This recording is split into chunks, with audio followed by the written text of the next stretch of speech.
उत्तराखंड में विधानसभा चुनाव को लेकर सरगर्मियां लगातार तेज हो रही हैं और इसी मद्देनज़र हम लगातार आपके बीच में चुनावी चर्चा में अपने मेहमानों को आपसे इंट्रोड्यूस करा रहे हैं, उनसे परिचय कर रहे हैं, उनसे चर्चा कर रहे हैं। आज राजनीतिक चर्चा के लिए, विधानसभा चुनाव की चर्चा के लिए हमारे साथ आज के हमारे स्टूडियो में मेहमान मौजूद हैं जगदीश तनेजा जी। जगदीश तनेजा जी रुद्रपुर महानगर के नगर अध्यक्ष हैं।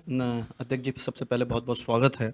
बहुत बहुत धन्यवाद तापस भाई, आज आपने यहाँ पर मुझे बुलाया, इसके लिए बहुत बहुत धन्यवाद आपको। सवाल के साथ में शुरुआत करना चाहूँगा कि किस तरीके की रणनीति है, क्योंकि उत्तराखंड में उधम सिंह नगर और उधम सिंह नगर का रुद्रपुर जो जिला मुख्यालय की सीट है बहुत अहम मानी जाती है, काफ़ी राजनीति यहाँ पर होती है। देखिए, हम पिछली बार जो विधानसभा का रुद्रपुर का चुनाव हुआ और उससे बहुत कुछ सीखा हमने।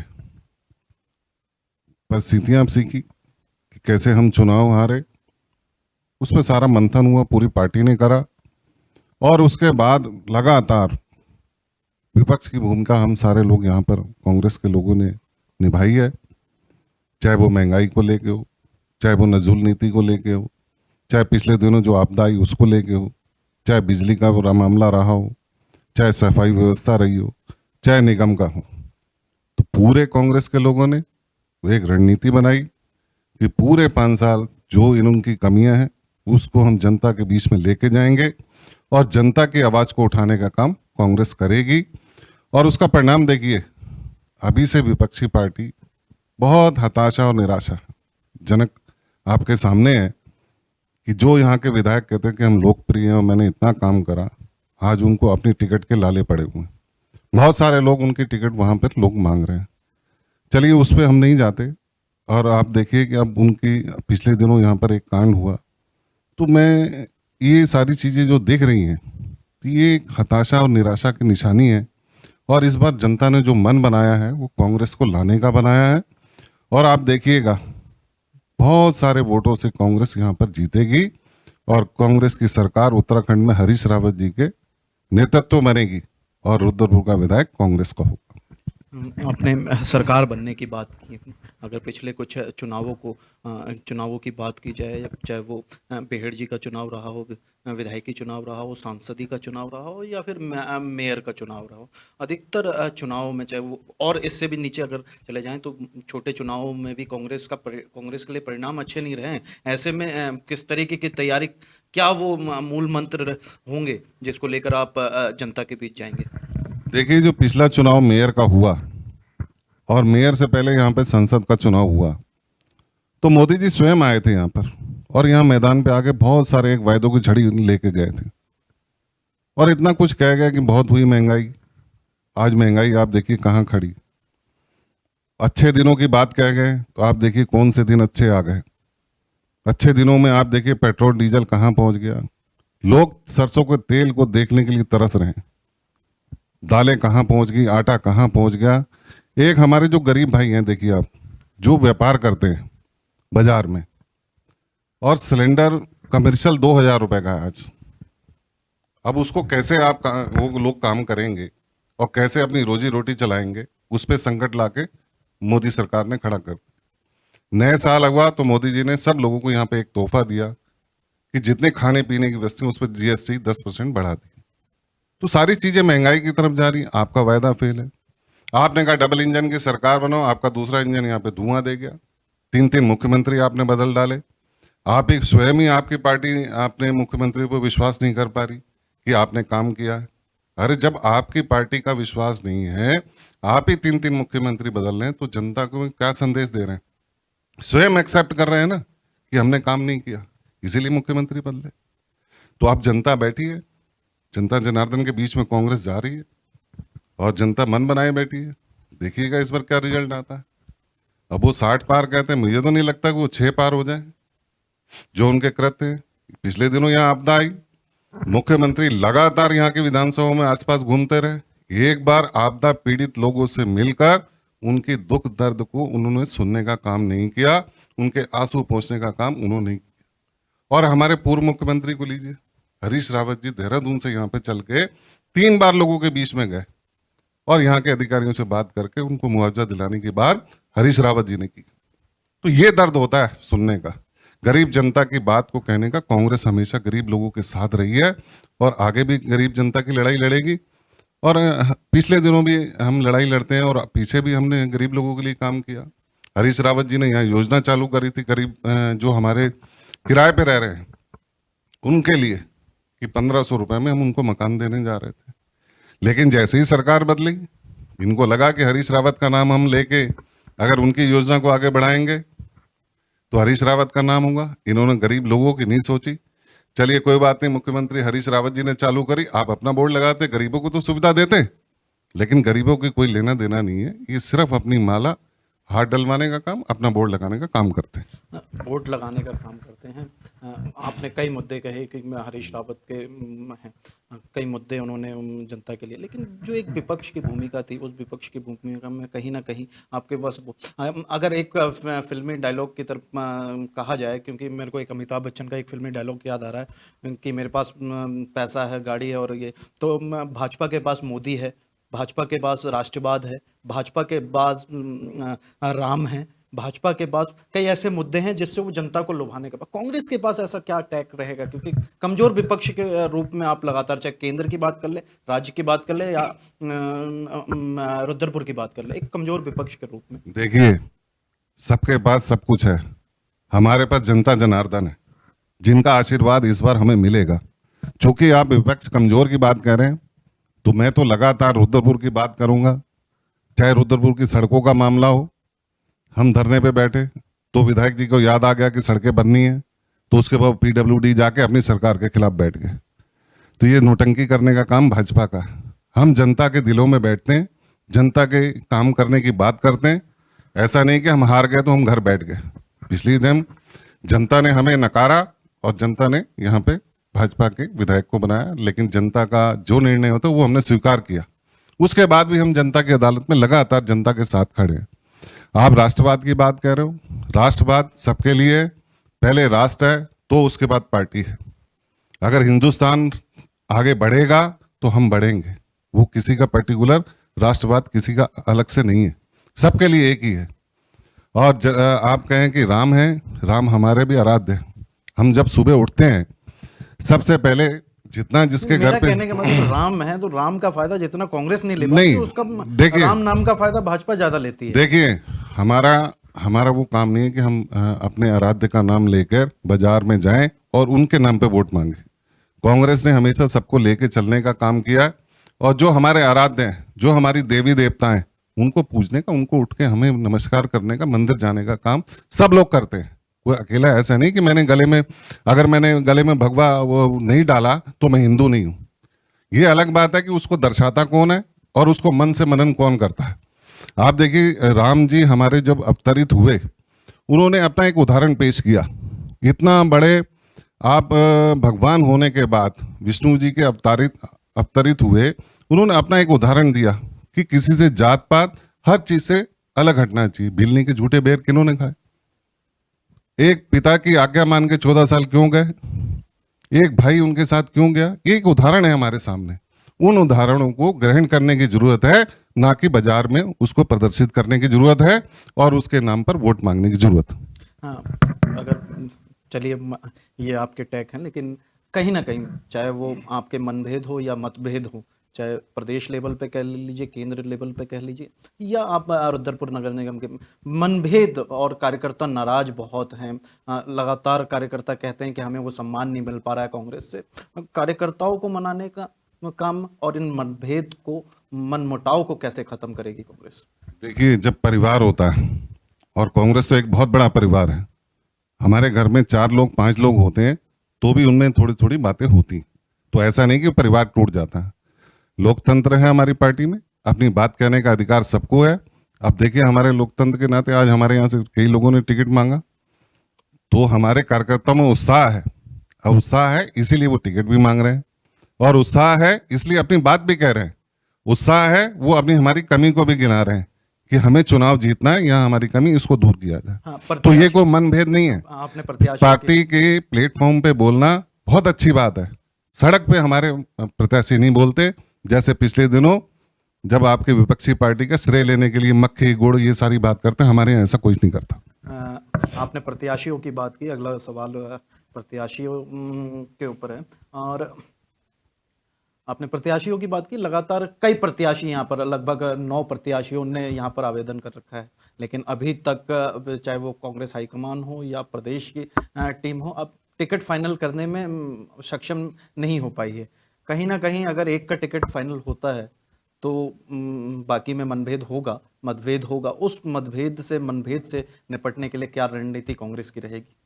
देखिए, हमारे यहाँ जितने भी उम्मीदवार हैं जिन्होंने टिकट दी, अपना आवेदन किया, और सबसे पहले सभी लोगों ने बैठ के, हमारे यहाँ स्क्रीनिंग कमेटी की बैठक हुई, हमारे यहाँ प्रभारी आए थे जो इसको देखने, ऑब्जर्वर आए, सब जितने लोगों ने टिकट मांगा सब ने एक स्वर से कहा कि टिकट एक है, और जिसको टिकट मिलेगी सारे लोग अपना मनोयोग से, तन मन धन से सारे लोग उसको लड़ाएंगे और कांग्रेस का इस बार यहाँ से परचम लहराएंगे। रही बात टिकट का फाइनल होने का, तो सारी स्क्रीनिंग कमेटी की यहाँ से हमारे प्रदेश सदस्य गणेश गोदियाल जी पे सारी चीज़ें पहुँच गई हैं। वो सारी चीज़ें लेके अब हमारे जो देवेंद्र यादव जी हैं, जो हमारी स्क्रीनिंग कमेटी के अध्यक्ष हैं, पांडे जी, उनके साथ बैठ के विचार होंगे। 2-3 दिन के अंदर ये सारी चीज़ें क्लियर हो जाएंगी और कोई मनाने का कुछ नहीं है। सारे लोग अभी भी कांग्रेस के लिए जगह जगह घूम रहे, कोई पर्टिकुलर अपने लिए बात नहीं कर रहा। आज सारे, अब मेरे जितने भी यहाँ पर उम्मीदवार हैं सारे के सारे लगे हुए हैं और सब पूरी विधानसभा में घूम रहे हैं और सब ने एक ही हाथ के पंजे को कांग्रेस को इस बार जिताना है और ज्यादा से ज्यादा लोगों से मिलने का काम कर रहे हैं। चूंकि इस बार समय कम मिलेगा, लेकिन सब लोग लगे और पूरे मनोयोग से लगे। कोई हमारे यहाँ ऐसा नहीं है कि कोई गुट हो या कुछ हो। जितने लोग हैं, जितने मांगे, एक को टिकट मिलेगी, उसी दिन सारे लोग उसका पर्चा भरवाने भी जाएंगे। उसी दिन से सारे लोग इकट्ठे एक प्लेटफॉर्म पे हम चुनाव प्रचार करने का काम करेंगे। अध्यक्ष जी, अगर आपने प्रचार की बात कही है, कोरोना है, कोरोना महामारी तेजी से फैल रहा है, आज भी आंकड़े चिंताजनक हैं। कोरोना अगर तेजी से फैलता है और उसके बाद जिस तरीके से चुनाव आयोग ने कहा है कि सारे जो चुनाव प्रचार होंगे वो इलेक्ट्रॉनिक मीडियम से होंगे, वर्चुअल माध्यम से होंगे, तो उसको लेकर कांग्रेस की क्या तैयारी है, कैसी तैयारी है? देखिए तापस जी, इस बार कोरोना का है मामला और जो गाइडलाइन आएंगी उनको हम सारे लोग पूर्ण रूप से उसको निभाएंगे भी। लेकिन हमारी जो आईटी की टीम है, पिछले दिनों में आईटी टीम की अपनी मीटिंग ली थी। हमारे सारे आईटी टीम के लड़के आज तैयार हो गए और वो इन सारी चीज़ों को हमारे वार्ड दर वार्ड में जाएंगे। पिछले दिनों मैंने वार्ड के सारे हमारे जीते सारे पार्षद बुलाए थे, हारे हुए जीते हुए, सबको एक ही काम सोचा है कि वहाँ पे जितने हमारे प्रमुख लोग हैं, जितने हमारे वार्डों को जितने लोग उसका मोबाइल को चलाते हैं, व्हाट्सएप चलाते हैं, सबका नंबर कलेक्ट करने का काम कर रहे हैं। तो हम उसको आईटी की टीम को भी लगाएंगे और हमारे जितने पार्षद हैं अपने अपने वार्डों में लगेंगे, हम लोग अलग लगेंगे। तो ऐसा ना, हम कोविड का नियमों का तो पालन करेंगे। 5 लोगों का जो उन्होंने दिया है गाइडलाइन, हम 5 लोगों में ही चलेंगे। हम कोई उल्लंघन लॉ एंड ऑर्डर का नहीं करेंगे। लेकिन जितने हमारे पार्षद 40 के 40 पार्षद हैं, हारे जीते, सारे के सारे अपने वार्डों में अब लगे हुए हैं और हमें उसके बाद जिस दिन टिकट फाइनल होगा, आज वो कांग्रेस के लिए मांग रहे हैं वोट, उसके बाद जिस दिन हमारे प्रत्याशी तय हो जाएगा, उस दिन के बाद प्रत्याशी का नाम लेकर एक एक घर में जाने का काम सब लोग करेंगे। और रहा वर्चुअल मीटिंग का, जब दिन हमारे आईटी के लोग सारे ये काम निपटा लेंगे तो हम वर्चुअल मीटिंग भी करेंगे। जैसा गाइडलाइन आएगी उस पर हम काम करने का, कांग्रेस को जिताने के लिए हर दम पूरी ताकत लगाएंगे। चाहे वो वर्चुअल मीटिंग हो, चाहे लोगों से कनेक्ट करने का मोबाइल पे हो या घर जाने का हो, सारा काम हम लोग गाइडलाइन को देखते हुए करेंगे। जगदीश जी, अगर बात करें तो कई कार्यकर्ता आपसे भी खफा रहते थे। आज चुनावी माहौल है, क्या उन कार्यकर्ताओं को आपने मना लिया है? देखिए, ये बहुत बड़ी एक टीम है कांग्रेस की, और कांग्रेस का जब महानगर अध्यक्ष बनने के बाद ऐसा नहीं कि 100% मैं सबको संभाल। आदमी जब काम करता है वो सही दिशा में करता है और उसको सही गलत हमारे कार्यकर्ता बताते हैं कि आपने इधर गलत करा, इधर सही करा। जो गलत बताता है हम उससे बैठ के डिस्कशन करते हैं और पिछले दिनों जिनकी नाराजगी थी सबसे दूरी भी करी है और आगे भी कोई नाराज होगा उसके घर जाएंगे। क्योंकि एक अध्यक्ष से ये चुनाव नहीं जीता जा सकता।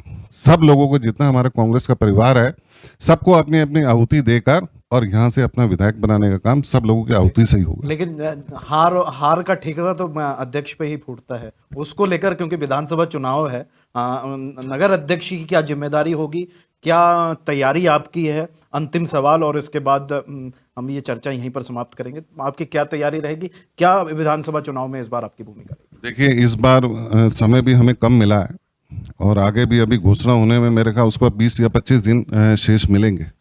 और पिछले जब हमारा यहाँ पे प्रत्याशी, जब पीछे तिलक राज बेहड़ जी थे तो प्रत्याशी तय होता था, तो हम काम को 3-4 महीने 5 महीने पहले लोगों से डोर टू डोर करने का काम करते थे। चूँकि अभी प्रत्याशी भी नए, विधानसभा भी उन लोगों के लिए नई है, तो मैंने तो इसके लगातार जो हम काम कर रहे थे सबको कह रखा कि सब लोग अपना अपने एंड से अलग अलग जाएं और कांग्रेस के लिए प्रचार करें। अब जब समय कम है, उसके लिए हमने टीम को, अपने पार्षदों से बात करी, जितने हमारी महानगर कांग्रेस के कार्यकर्ता हैं, पदाधिकारी हैं, सब लोगों को कमर कस के आज तैयार है। जिस दिन प्रत्याशी की घोषणा होगी, A to Z रुद्रपुर में सारे के सारे लोग लगेंगे। और अभी ब्लॉक में हमारे ब्लॉक के दोनों अध्यक्ष लगे हुए हैं, सब लोगों से संपर्क करने, ब्लॉक की पूरी टीम लगी हुई है। हमारे किसान कांग्रेस के अध्यक्ष हों वो भी लगे हुए हैं, और चाहे हमारे NSUI के हो या हमारे सेवा दल हो या हमारा अल्पसंख्यक हो, सारे के सारे लोग आज अपनी अपनी टीमों को लेकर घूमने का काम कर रहे हैं। बस ये है कि इस बार हमें समय कम मिलेगा, तो हम उसका सदुपयोग कैसे करेंगे, इस पे हमें मंथन करना है। और थोड़ा सा उसका ऊपर से हमारी प्रदेश स्तर से भी सारी चीज़ें आ जाएंगी, और 15 के बाद गाइडलाइन पता लग जाएगा कैसे क्या खुलता है, तो उस पर हम सारा काम करेंगे। और रही मेरी जिम्मेदारी की, चूँकि मेरे को अध्यक्ष बना रखा है, जिम्मेदारी मेरी आती है, और मेरे को सारे लोगों से मिल के और सब लोगों का उसमें योगदान रहेगा। जितना योगदान सब लोग देंगे, और कोई कहीं दिक्कत होगी तो सबके घर जाऊंगा, दिन हो या रात हो। अगर मेरे को 25 दिन मिले तो मैं 24 घंटे काम करने की हिम्मत रखूंगा, और 25 दिन में इस कांग्रेस को यहाँ पे अपने विधायक को स्थापित करने का काम करूंगा। बेहड़ जी का नाम किया, मैं अपना खत्म करने वाला था। बेहड़ जी के आप बहुत ज़्यादा करीबी माने जाते हैं, और आपको अध्यक्ष बनाने में कहीं ना कहीं उनकी भूमिका थी। क्या ऐसे कारण रहे कि बेहड़ जी को रुद्रपुर विधानसभा छोड़ के किच्छा विधानसभा में जाना पड़ा? और यहाँ अगर बेहड़ जी यहाँ से चले गए हैं तो वो कौन सा एक जिताऊ कैंडिडेट है जो कांग्रेस के झंडे को ऊंचा करते हुए इस सीट को फतेह करने का काम करेगा? देखिए, बेहड़ जी चले नहीं गए। पहली बात, बेहड़ जी किच्छा विधानसभा उनकी पुरानी विधानसभा है, और उस समय किच्छा, रुद्रपुर, गदरपुर, हल्द्वानी, ये सारी एक विधानसभा होती थी। लगातार उन्होंने तीन बार वहां का प्रतिनिधित्व करा, उसके बाद परसीमन हुआ तो रुद्रपुर से लड़े। अब उन्होंने अपना क्षेत्र, चूंकि उनकी जमीन जायदाद सब वहीं है, और किच्छा में उनकी रिश्तेदारी, सारे घर बार ज्यादा है, तो उनका स्नेह देखते हुए किच्छा के लोग उनके बहुत पीछे थे और बहुत करीबी हैं। पिछली बार भी उन्होंने बहुत कहा था कि आप इधर आइए, और गदरपुर वालों ने भी कहा था। तो चूंकि गदरपुर और किच्छा और रुद्रपुर में उन्होंने डिसाइड करना था, तो किच्छा वालों को ज्यादा स्नेह देखते हुए इस बार वो किच्छा से लड़ने का उन्होंने मन बनाया। और रहा रुद्रपुर का, अब जितने मेरे पास आवेदन आए, जिन लोगों ने, देखिए सच्चाई से, जिन लोगों ने इस दौरान लोगों की सेवा करी है और लोगों का काम किया है, जो दिलों में राज करेंगे उसी को शीर्ष नेतृत्व तो टिकट देगा। उन्होंने ही सर्वे करा रखा है, सारा कुछ कर रखा, और जीतने वाला टिकाऊ और जिताऊ कैंडिडेट को टिकट रुद्रपुर से मिलेगी। कौन ऐसा कैंडिडेट कौन है जो जिताऊ है और टिकाऊ है? देखिए, सारे ही हैं मेरी नजर में, लेकिन आकलन तो अब आप सब लोग, एक नाम जगदीश तनेजा जी के मन में, वो एक नाम कौन सा है जो जिताऊ है? देखिए तापस जी, आप भी यही काम कर रहे हैं, सारे लोग कर रहे हैं, सारी मीडिया देख रही है कि लोग जो यहाँ पर मेरे साथ, जिन्होंने लगातार कंधे से कंधा मिलाकर इस कांग्रेस को आगे ले जाने का जिसने भी काम किया है, वो सब आप जानते हैं। हमें टिकाऊ और मजबूत चाहिए, कि पिछली बार की तरह ना हो कि जो लोग हमें छोड़ के चले गए। तो इस बार एक एक आदमी का शीर्ष नेतृत्व ने तय करा कि टिकाऊ और जिताऊ को हम लाएंगे, और अपनी सरकार को स्टेबल करने का और इस अंधी बहरी गूंगी सरकार को उखेड़ने का काम कांग्रेस के कार्यकर्ता करेंगे। इसलिए स्क्रीनिंग कमेटी भी है, और पहली बार स्क्रीनिंग कमेटी हर जगह आ रही है। ऐसा नहीं कि हम लोग दिल्ली जा रहे हैं। एक बार देहरादून मीटिंग हुई, एक बार हल्द्वानी हुई, और उसके बाद वहाँ के प्रभारी ऑब्जर्वर सब लगे हुए हैं। एक ऐसा नहीं कि मोनोपोली मेरी चले या किसी की चलेगी, एक कुछ नहीं चलना। जो बिल्कुल फाइन, सुपर फाइन होगा, और वो कैंडिडेट यहाँ से चुनाव लड़ेगा। यहाँ से कैंडिडेट चुनाव लड़ेगा और वो जीतेगा भी। ये तो आने वाला वक्त तय करेगा कि चुनावी परिणाम क्या रहते हैं। 10 मार्च का वो रिजल्ट तय करेगा कि रुद्रपुर विधानसभा आखिर किसकी झोली में जाती है। चुनावी चर्चा इसी तरीके से जारी रहेगी। अगली चुनावी चर्चा के लिए आप हमारे साथ बने रहें, खबरों के लिए हमें फॉलो करते रहें।